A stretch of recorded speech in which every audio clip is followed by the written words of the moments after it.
I was 6 months pregnant when Pablo and I had a huge fight, and he threw me out of the house, penniless. I hid in a convenience store at the corner, trying to warm myself, as I stared blankly at the steam rising from the oden pot. The store clerk approached me. "Hello, miss. We have one last bottle of memory loss water left. Would you like it?" I froze, then let out a bitter laugh. "I don't have any money." She smiled faintly. "You don't need money, just something from your body in exchange." Instinctively, I lifted my hand and touched my swollen belly. "This?" I asked softly. "Can I trade this?" Chapter 1. I pushed open the door of the convenience store. A gust of cold wind rushed straight down my neck. I had barely taken 2 steps when Pablo's voice came from behind me. "Camila, haven't you made enough of a scene?" I turned around and saw him striding toward me. He hadn't even changed his shoes, still wearing his fuzzy slippers from home. "How old are you?" "Huh? Still pulling this runaway act? You're 6 months pregnant and still so temperamental. What if something happened to you in the middle of the night?" Before, I would have snapped right back at him. We could have argued so loudly the entire street would hear. But tonight, I just listened in silence, too tired to fight anymore. He kept scolding, but maybe because I was unusually quiet, he gradually calmed down. His voice softened. He sighed, reached out, and pulled me gently into his arms. "All right, it's cold outside. Let's go home." Back at home, the warmth wrapped around my body. He crouched down, changed my shoes for me, and looked up. "Are you hungry? What do you want to eat? I'll make it for you." I shook my head. "I'm not hungry." He frowned. "You didn't eat anything tonight out of spite. How can you not be hungry, even if you aren't? The baby still needs to eat." Without waiting for a response, he went straight to the kitchen. Soon, he brought out a steaming bowl of seafood noodles, piled high with abalone, sea cucumber, and lobster meat, almost overflowing. Pablo was born with a silver spoon in his mouth, a man who'd never so much as boiled water. But ever since I got pregnant, he refused to let me order takeout or hire a maid. He insisted on cooking every meal himself. The problem was, his cooking was terrible. He mostly boiled everything in water, adding only a pinch of salt for flavor. And I had always loved spicy food. The hotter, the better. "Is it good?"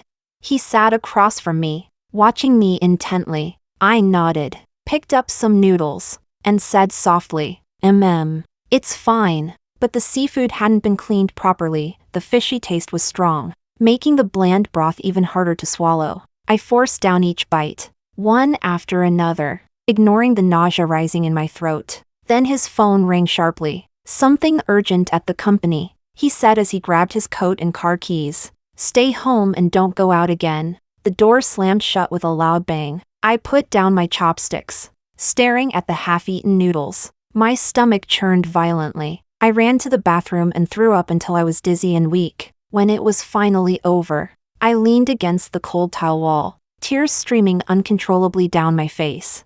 I didn't want to live like this anymore, this bland, suffocating life that made me sick to my core. I pulled out my phone and, with a surge of defiance, ordered extra spicy hot pot and 3 pounds of chili crayfish. The food arrived quickly. I ate with reckless abandon, tears mixing with sweat and chili oil. It was the most satisfying meal I'd had since being with Pablo. When I was done, I lay down alone on the big double bed and slept dreamlessly through the night. Chapter 2. Pablo didn't come home that night. He didn't even send a message. The next morning, he finally called. His tone was its usual commanding one. "I left an important document in the study. Bring it to the Y Resort Hotel now." I didn't ask questions. I found the file and took a taxi to the hotel. At the grand entrance, the security guard stopped me. "Sorry, ma'am. This is a members-only area. You'll need an internal invitation to enter." I pulled out my phone and called Pablo.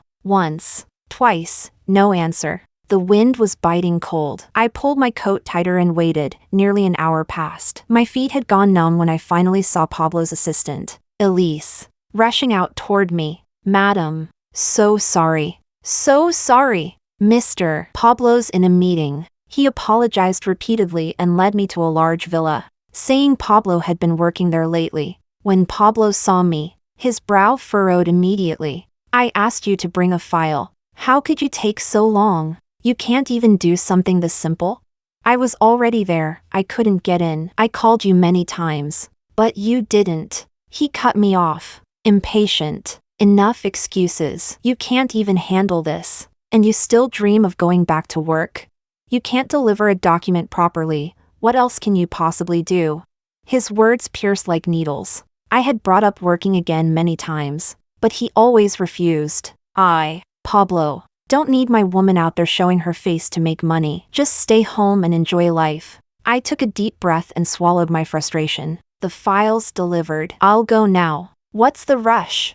His tone softened a little. Wait in my office. I'll take you out for lunch after the meeting. Before I could refuse, he was already surrounded by his team and walking away. Elise led me to his office. The moment I opened the door, it was like stepping into a beauty pageant. 7 or 8 young, gorgeous women sat at their desks, each perfectly made up and dressed to impress. Pablo had 2 unshakable rules for hiring secretaries. 1, they had to be beautiful. 2, they had to be under 25. People in the industry jokingly called his secretary team the Goddess Squad. I, in my bulky down jacket, walking among them, must have looked like a penguin lost in Swan Lake. I didn't care. I just sat down on the sofa, but I could feel their curious stares sticking to me like glue. Their voices were low, but every word reached my ears clearly. Who's that? A new face, wearing an extremely short pencil skirt, looked me up and down. She nudged Elise and asked in a sugary tone, Elise, who's this?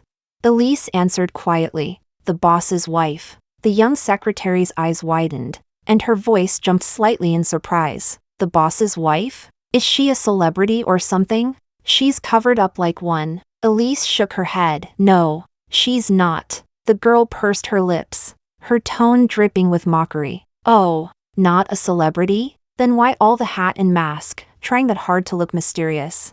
Another girl beside her tugged her sleeve, trying to stop her, but she ignored her completely, giving me a bold, disdainful look before sneering again. Maybe it's because she's not very good looking? And look at her figure, it's huge, like a water barrel. Chapter 3. I lowered my eyes. Even the thick down jacket couldn't hide my bloated, misshapen body. Ever since getting pregnant, my weight had been changing day by day. Every curve, every bit of my old figure was gone. As for why I wore a mask and a hat, it was because of Pablo. He said it was for my protection. He had made many enemies in business, and he didn't want anyone targeting me. Elise scolded the young secretary in a low voice. Watch your mouth. The boss loves his wife. Show some respect. The girl pouted, rolled her eyes, and looked utterly unimpressed. I gestured calmly toward her. You, go get me a cup of coffee. When Pablo came out of his meeting, the first thing he saw was the cup of coffee sitting in front of me. His brow instantly furrowed. Who made you that coffee? The young secretary immediately jumped up, eager to take credit. Boss. It was me. I made it for Madam. Pablo's gaze snapped toward her like a whip, his tone sharp and cold. Throw it out. The smug look on her face froze. Her hands trembled as she picked up the cup, nearly spilling it. What's wrong with you? Then Pablo turned to me, his voice full of reprimand. Can you even drink coffee right now? Do I have to remind you of this kind of common sense every time? How old are you? She's young and ignorant. But what's your excuse? The entire office area went dead silent. Every secretary lowered her head, terrified of drawing his anger. His words twisted something deep in my chest. I swallowed the bitterness in my throat, tugged lightly at his sleeve, and broke the suffocating silence. I'm hungry, I said softly. His face was still tight, but he took out his phone and ordered a nutritious meal from the hotel kitchen. The food arrived quickly, beautifully plated. Premium ingredients, mild and healthy, perfectly in line with his expectations. He didn't sit down with me. Take your time eating. I've got a team dinner downstairs in the courtyard. I walked out onto the balcony overlooking the courtyard, and there it was, his so-called team dinner. A long buffet table stretched across the yard. His beautiful secretary squad was gathered around him, radiant with laughter and makeup, clinking glasses, their faces glowing under the lights. He stood in the center, confident and casual, one hand holding a wine glass, the other resting naturally on the back of a young secretary's chair. He looked like a king among his adoring courtiers. And she was his favorite concubine. My memory flashed back to a few years ago, when we had just gotten married. I had once been jealous of his overly glamorous secretary team and asked him to replace them. He had laughed, called me petty, and said secretaries were the company's image. I should be more understanding, more mature. He cupped my face back then and swore that in this lifetime, both his heart and body belonged to me alone. 4 years. He had indeed never been caught in any scandal, not openly, anyway. But now, down in that courtyard, that same secretary in the short skirt laughed sweetly and picked up a grape, holding it up to his lips. He didn't hesitate, he leaned forward and ate it, like it was the most natural thing in the world. The air felt stuck in my chest, the image burning my lungs. Then, that same girl stood up, apparently heading toward the swing set nearby, with a delicate cry. She accidentally stumbled right into his arms. Pablo's hand moved instinctively to steady her by the waist, and he chuckled teasingly. See? I told you to stop dieting. Now you can't even walk straight. Then, with ease, he scooped her up in his arms and carried her to the swing, gently setting her down. The scene stabbed my eyes like shards of glass. I gripped my cold phone so tightly it hurt, then hurled it with all my strength toward the laughter below. Splash! The phone crashed straight into the heated pool, sending up a huge spray of water. The laughter stopped instantly. Everyone froze, staring up in shock. Pablo looked up too, and his gaze found me immediately, standing on the balcony above. Across that distance, our eyes met. Clutching the railing, I screamed at the top of my lungs, "Pablo, get up here, now!" He came quickly, bursting into the room. His face was thunderous. I grabbed a pillow and threw it at him. He didn't dodge. The pillow hit him softly and fell to the floor. His expression darkened. "What are you throwing things for now?" I pointed at the healthy meal on the table. "Why do you get to eat barbecue and drink wine while I'm stuck with this crap?" He replied coldly, "Camila, be reasonable. You're pregnant. The doctor said you need to eat light. This is for your own good. After the baby's born, you can eat whatever you want, okay?" Chapter 4. Again, the child. How much more must I sacrifice for this child? Besides, I never even liked children. It was Pablo who secretly replaced my birth control, and that's how I ended up pregnant. He walked over, picked up the chopsticks, and lifted a piece of boiled vegetable toward my mouth. His tone softened, coaxing me like a disobedient child. "Ah, open your mouth." I turned my head sharply to the side, avoiding the vegetable. Tears welled up uncontrollably. Child, is that all you see, the child? Just because I'm pregnant, I can't even choose what to eat anymore? I'm a living person, not your breeding machine. Pablo's expression darkened completely. He set down the chopsticks with a heavy thud. "You're about to become a mother. Can't you stop being so stubborn and irrational?" He sat beside me, gripping my shoulders firmly. "Be good.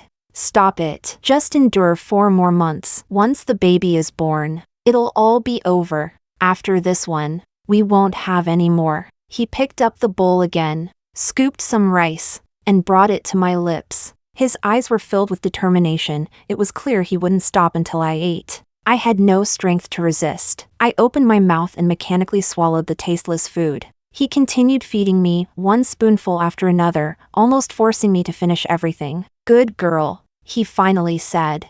Satisfied, he raised his hand to stroke my head, but I instinctively dodged. His hand froze midair, and his gaze darkened. Just then, there was a cautious knock at the door. It was that same young secretary from earlier. She peeked in, holding a plate of bright red hawthorn berries. "Madam, these just arrived, fresh hawthorn from up north. They're sweet and sour, perfect for your appetite. Please try some?"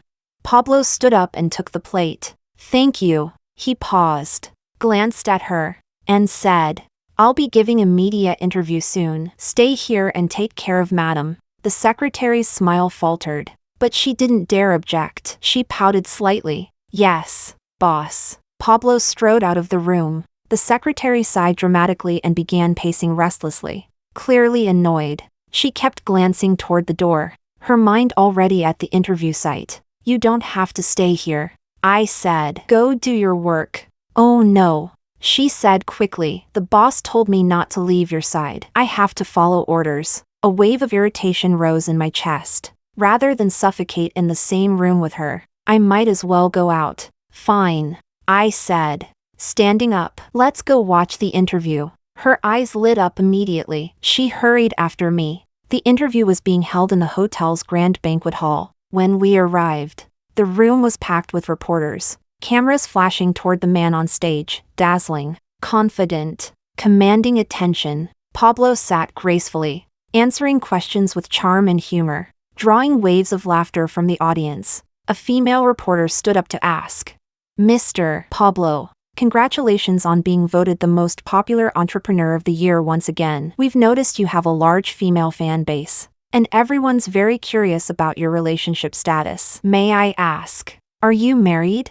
Instinctively, I clenched my fists. On stage, Pablo faced the camera, his voice firm. No. Beside me, the secretary let out a barely audible snicker. Tisk. So he's not married after all. What's the point of pretending to be the boss's wife then?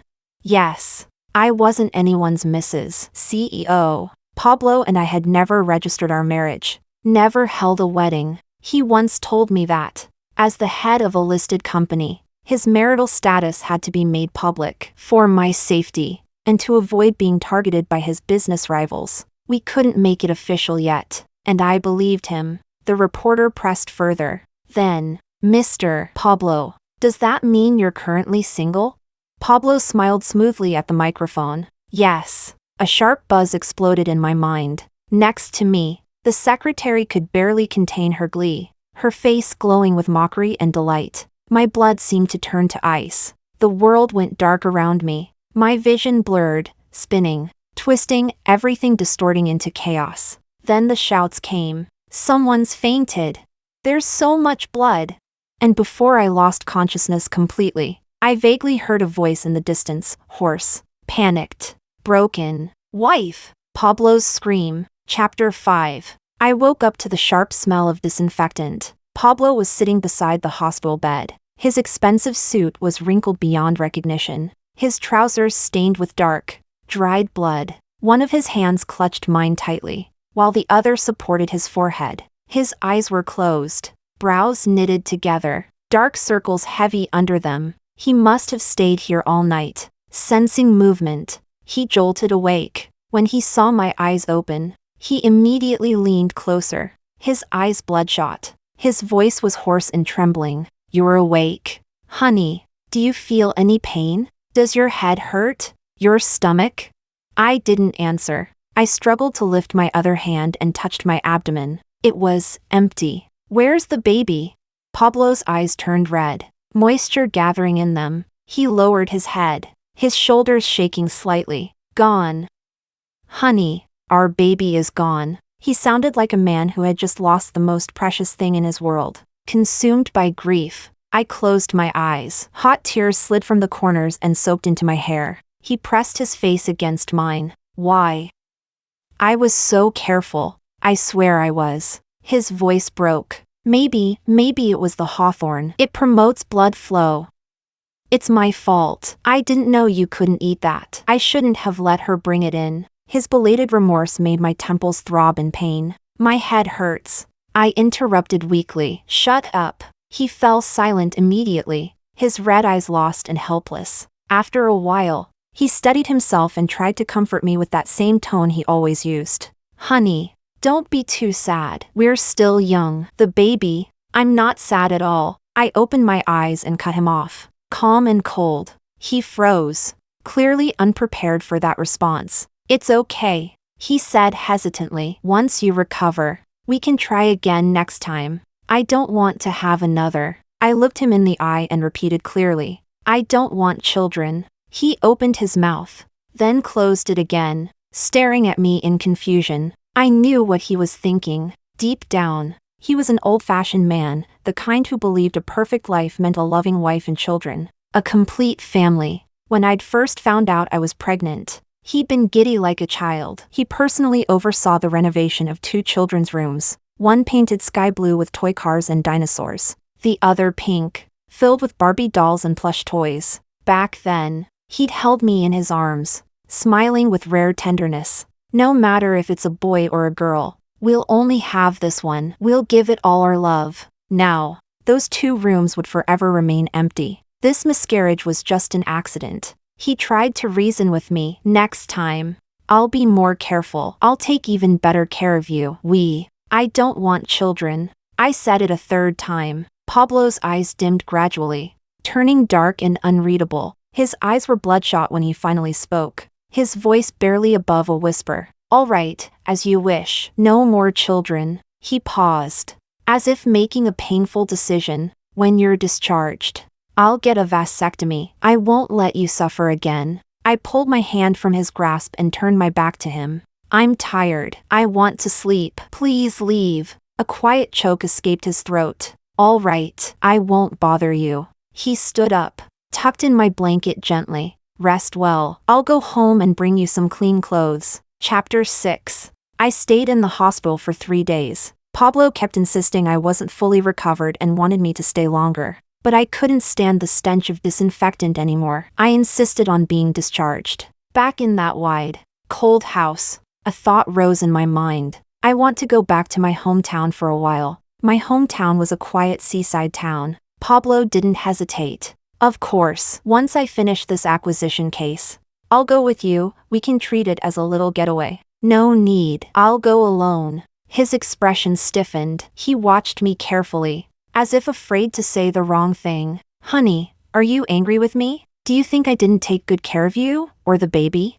I forced a faint smile. No, don't overthink it. After a moment's silence, I added, also, I want to buy a house there. All right. He agreed instantly, almost too quickly, as if eager to make amends. I'll handle it. You can pick any place you like. The very next day, he had everything arranged. A luxury oceanfront apartment, the keys placed directly in my hand. The property title had only my name on it. Then, through a complicated overseas account, he transferred a large sum into my card. The text alert chimed. I stared at the long string of numbers, dazed. His voice was low, his smile bitter. It was meant to be for the baby, education, living expenses, but we won't need that anymore. Take it. Use it however you want. A tear slipped down from the corner of his eye. I looked at the cold, emotionless transaction message glowing on my phone screen, and suddenly, my vision burned with heat.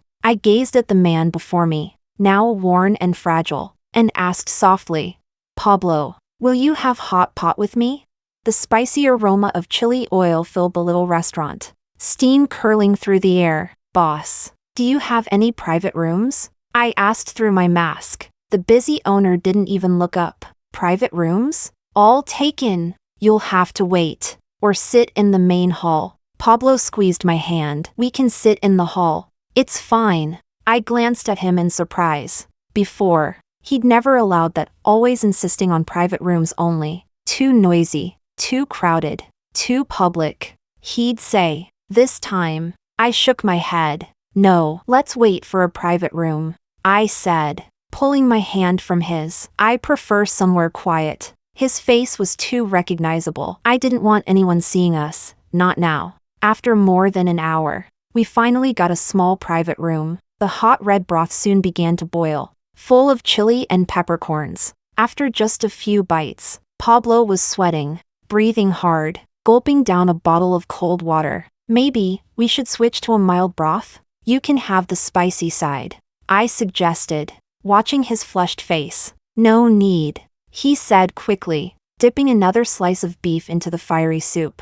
I should get used to it. I can't have you always giving up the spicy side for me. The steam stung my eyes, making them water. I accidentally inhaled a mouthful of chili oil, coughing hard until tears streamed down my cheeks. Pablo immediately set down his chopsticks, passing me water and patting my back gently. Slow down. Drink some water. He hadn't eaten much, yet his thin lips were already swollen red from the spice, as if stained with blood. As I lowered my head to dip another piece of tripe into the pot, he suddenly spoke. I'm going on a business trip tomorrow. When I get back, Let's go register our marriage. My hand froze midair, the piece of tripe dripping red oil. He looked at me, eyes full of hopeful excitement. I consulted a master, Pablo said, his tone full of conviction. Next Thursday is an auspicious day, the last lucky day of the year. As he spoke, he unlocked his phone and turned the screen toward me. On it was an elaborate, luxurious wedding dress design. Once we register, we'll hold the ceremony. I've already asked an Italian atelier to rush the custom order. Look, do you like this design? His eyes were glowing, bright and eager, like a child desperate to show off a treasure. The piece of tripe I had dropped into the boiling red oil curled up and stiffened slowly. I asked softly, "Didn't you once say that, for my safety, we couldn't register or hold a wedding?" The excitement on Pablo's face froze. That was before, when internal conflicts in the group were intense, and several projects were on edge. I had too many enemies and was afraid they'd target you. But once this acquisition is completed, no one will be able to shake my position. I'll finally have enough power to protect you properly. He tightened his grip on my hand. I know I've made you suffer a lot in the past, he said, his voice trembling slightly. But not anymore. From now on, you'll stand proudly beside me, openly, without fear. I want everyone to know that you're my one and only wife. The overcooked tripe sank into the churning red broth and vanished beneath the surface. Next Thursday, sure, I murmured, my eyes fixed on the bubbling pot, my voice barely audible. Pablo grinned from ear to ear, his joy almost boyish. He shoved the phone toward me again, his tone impatient and hopeful. So, do you like this dress?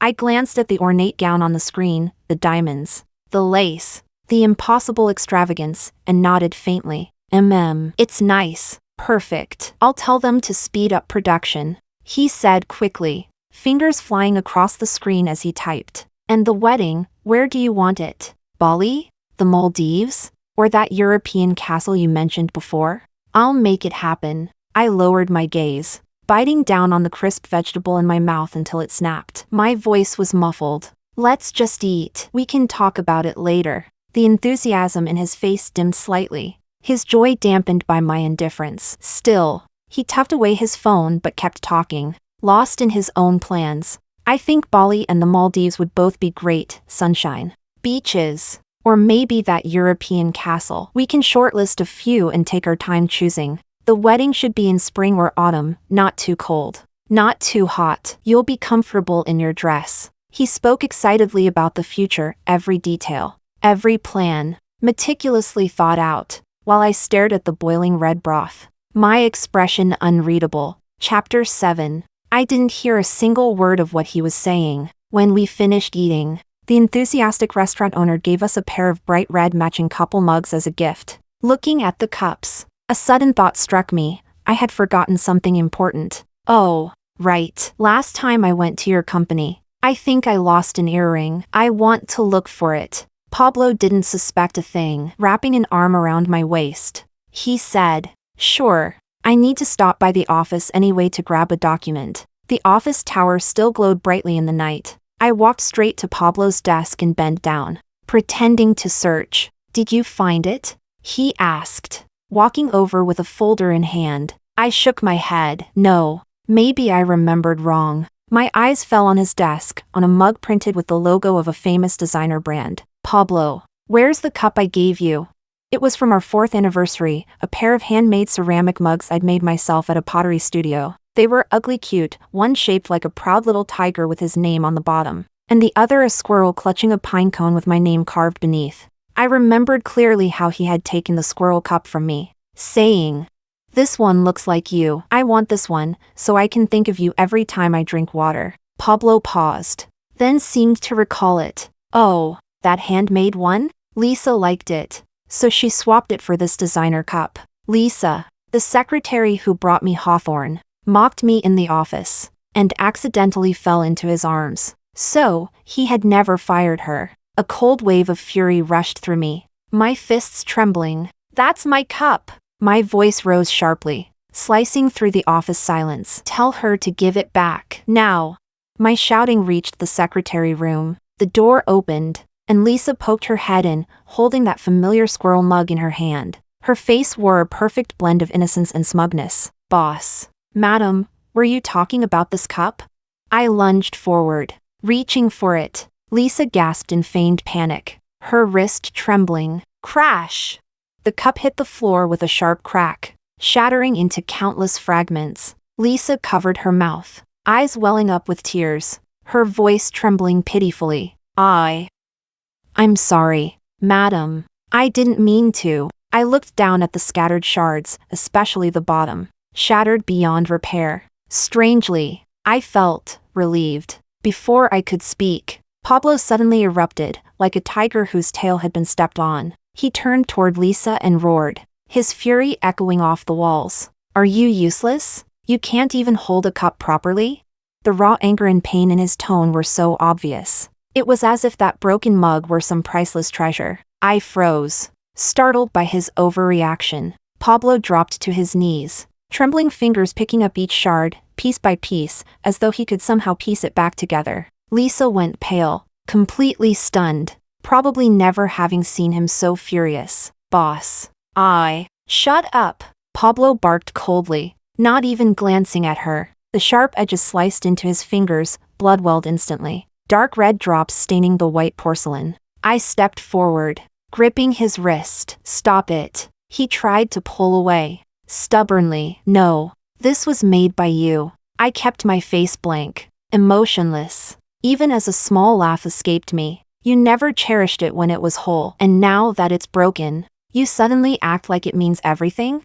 He jerked his head up, his eyes full of shock and pain. I didn't bother to meet his gaze. Go wash your hand and bandage it, I said flatly. I'm tired. I want to go home. He hesitated, then slowly stood. All right, wait here for me. I'll be quick. As he passed the pale, trembling Lisa, he didn't slow his pace. You're fired, he said coldly. Finish your handover today and get out. Don't ever let me see you again. Lisa's knees buckled. She nearly collapsed on the spot. But this time, Pablo didn't spare her a single glance, not even to help her up. Clutching the desk for support, she steadied herself. I didn't look at her either. Turning to Elise, I said calmly, please call the cleaning staff to clear up this mess completely. I stood there watching until every last shard was swept into the trash. Only then did I turn back to Elise. I've separated from Pablo. From now on, don't mention me to him.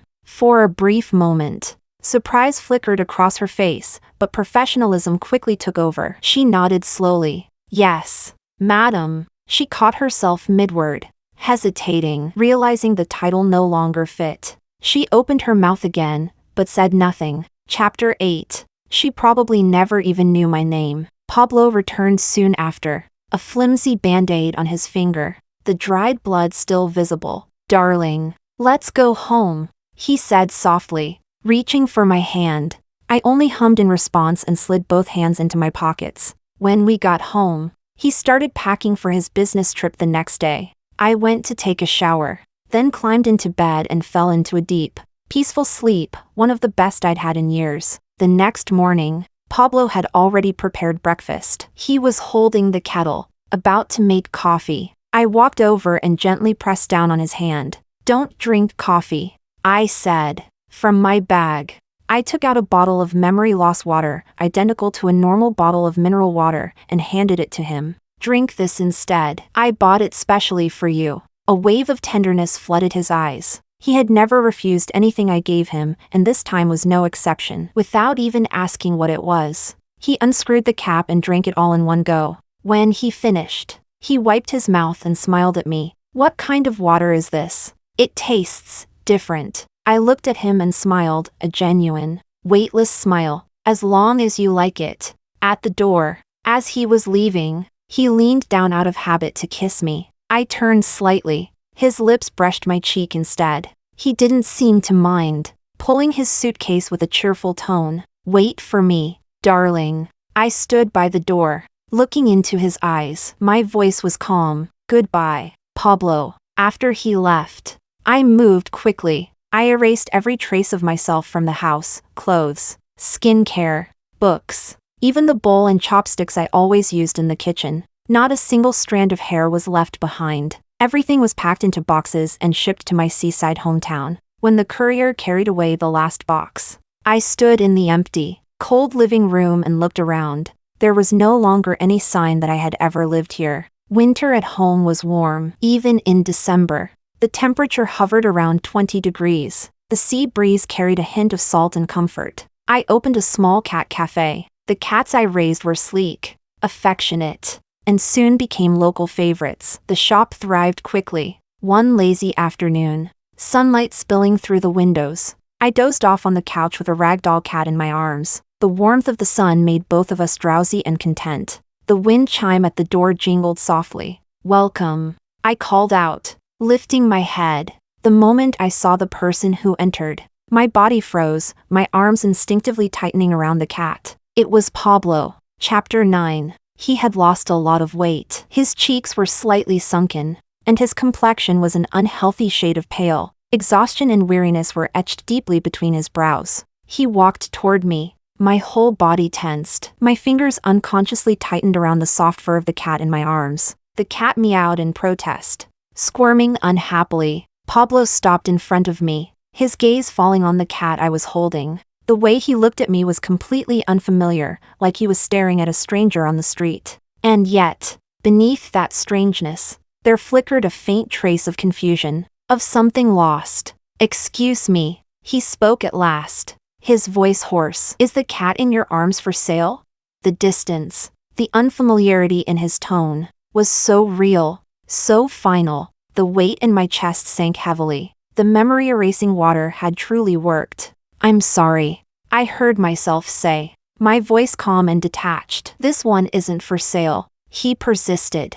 "I really like it. I'll pay any price, tens of thousands, hundreds if needed. Name it." I shook my head firmly. "No amount of money can buy it." A clear flicker of sadness crossed his face. He looked lost, as though confused by his own strange obsession. "Forgive me," he murmured, almost to himself. I saw it through the shop window earlier, and it felt familiar. It made me feel like I've forgotten something important. I froze. Before I got pregnant, I had a beautiful ragdoll cat named Coco. But when Pablo learned about the pregnancy, he had insisted that pregnant women can't be around pets. Despite my protests, he secretly gave Coco away. After leaving him, I spent months searching before finally finding Coco again. "All ragdolls look alike," I said, turning away from his confused gaze. "You can take a look at the other cats instead." He didn't. He just shook his head helplessly, like a lost child, and slowly walked out of the store. The next day, I saw him again, at the corner near my shop. He had completely forgotten meeting me yesterday. Frowning, he studied his phone's map. When he noticed me, his face lit up with relief, as though he'd found help. "Excuse me," he asked politely. "Could you tell me how to get to Time Cafe?" Like a stranger with a kind heart, I smiled faintly and pointed the way. "Turn left at the next intersection. It's about 100 meters ahead." "Thank you," he said, nodding before walking off briskly. Time Cafe. That was the little coffee shop I had once mentioned to him offhand, saying I liked the name because it sounded beautiful. The convenience store clerk had been right. Those who drink memory-erasing water truly forget, completely. Even if they meet again, there won't be a trace of recognition. He had truly, completely forgotten me. Good. Later, I saw his name again, in the financial news. The resort he had acquired and remodeled, Y Resort, had officially reopened under a new name, Lucas Resort. During the grand opening, a reporter interviewed him. "Mr. Pablo, may I ask, what's the meaning behind the name Lucas?" On screen, Pablo stood tall in a perfectly tailored suit. His smile was impeccable, but hollow. "Lucas," he said softly, "is the name I chose for my child. This resort is my gift to them." Lucas. That was the name he'd picked after flipping through dictionaries for days when we found out I was pregnant. He'd said it could suit either a boy or a girl. The reporter chuckled. "But Mr. Pablo, you're not married yet, in fact. You've said you're single. Isn't it early to be naming future children?" Pablo's brows furrowed suddenly, his voice sharpening with irritation. "Who said I'm not married? I am married. I have a wife and a child." The reporter froze, confused. But, you said in your last interview just a month ago that you were single. Pablo's face went white, as though struck in the head. He clutched his forehead, staggering slightly. No, no, I have a wife. I do. His eyes darted around wildly, his voice rising, breaking. He lifted his head and shouted into the crowd, desperate and lost. My wife! Where's my wife? Then, to everyone's shock, he suddenly bolted toward the heated pool and jumped in. He couldn't swim, he'd nearly drowned as a child and had been terrified of water ever since. Elise, panicking, leaped in after him, trying to save him, but Pablo fought her off, thrashing violently, screaming into the empty air. Wife, where are you? Why aren't you saving me? Through the cold phone screen, I watched him sink helplessly into the blue water, and I remembered our first meeting had been the same. He had jumped into the ocean after his parents died, ready to end his life, and I had jumped after him, pulling him out. He had fallen in love with me from that moment on, an obsessive, consuming love. You saved me, he'd said. I love you. But his love was not the kind I wanted. Our tragic entanglement had begun in water, and now, it ended there too, just before his body disappeared beneath the surface. The last thing I heard through the video was his broken, desperate scream, "Wife!" Later, rumors spread. They said the young CEO had developed a severe case of hysteria. He no longer ran his company. Instead, he wandered aimlessly through all the places he'd once gone with his wife. He would stop strangers, eyes lost and vacant, asking over and over, "Have you seen my wife? Do you know where my wife is?"